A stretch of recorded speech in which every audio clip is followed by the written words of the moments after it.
Hello guys, welcome to our channel মার শখের রান্নাঘর। আজকে আপনাদের জন্য নিয়ে এসেছি বাটা মাছের টক।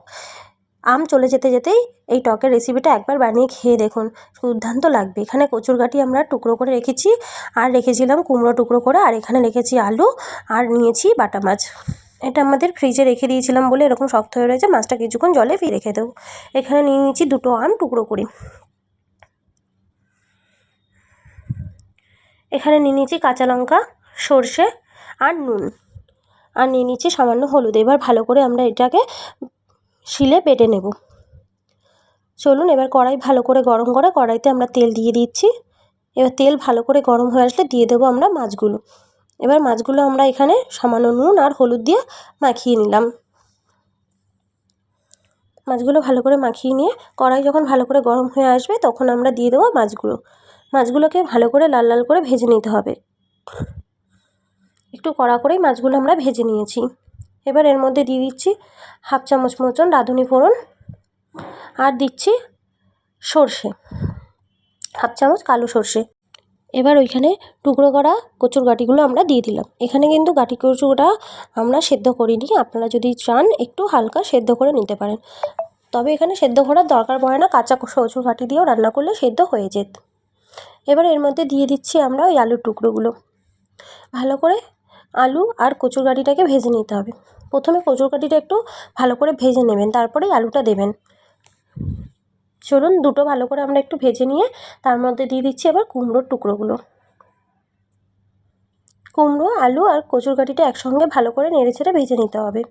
এর মধ্যে দিয়ে দিচ্ছি আমরা সামান্য লঙ্কার গুঁড়ো। সব দিয়ে আবারও নেড়ে ছেড়ে নিলাম। এবার দিয়ে দিচ্ছি এর মধ্যে হলুদ, আর দিয়ে দিচ্ছি উষ্ণ গরম জল। পর্যাপ্ত পরিমাণে জল দেবেন। এখানে আপনারা একটু বুঝে শুনে দেবেন, যাতে এই সবজি আলু আর কচুর গাঁটিগুলোও যাতে গলে যায়, সেরকম করেই এখানে জলটা দেবেন।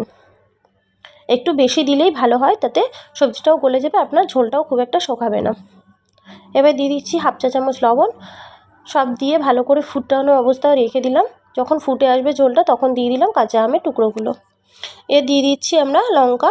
এখানে লঙ্কাগুলো আমরা প্রথমে চিড়ে রেখেছিলাম, সেগুলোই দিয়েছি। লঙ্কাগুলো দিয়ে দিয়েছি। এবার আমরা ভালো করে ঢেকে রেখে দেবো কিছুক্ষণের জন্য। ঢাকনা খুলে আবার একটু নেড়ে ছেড়ে নিচ্ছি। আবারও কিছুক্ষণের জন্য ঢেকে রেখে দিয়েছি। এবার ঢাকনা খুলে এবার নেড়ে ছেড়ে নিলাম। মাঝে মধ্যে একটু চেক করে দেখবেন আপনার সবজিগুলো গলে গেছে কিনা। চলুন, ভালো করে নেড়ে চেড়ে নিয়েছি।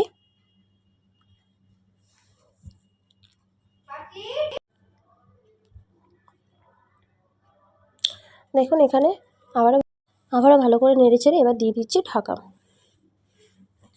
চলুন, কিছুক্ষণের জন্য ঢেকে রেখে দিয়েছি আমরা এখানে।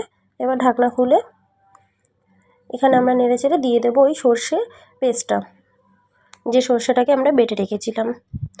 সর্ষেটা দিয়ে আবার নাড়াচাড়া করে নিলাম। এবার দেখুন, আমাদের কিন্তু এখানে কচুটা অনেকটাই সেদ্ধ হয়ে এসেছে। আমরা আরেকটুখানি কিছুক্ষণের জন্য ঢেকে রেখে দিতে পারি। দেখুন, কিছুক্ষণের জন্য ঢেকে রেখে দিয়েছিলাম। এবার আমরা দিয়ে দিচ্ছি এর মধ্যে বাটা মাছগুলো। মাছ দিয়ে আবারও কিছুক্ষণের জন্য একটু ঢেকে রেখে দেবেন। 1 মিনিট মতন ঢেকে রেখে দিয়ে আমরা ঢাকনা খুলে আবার একটু নেড়ে চেড়ে নিলাম।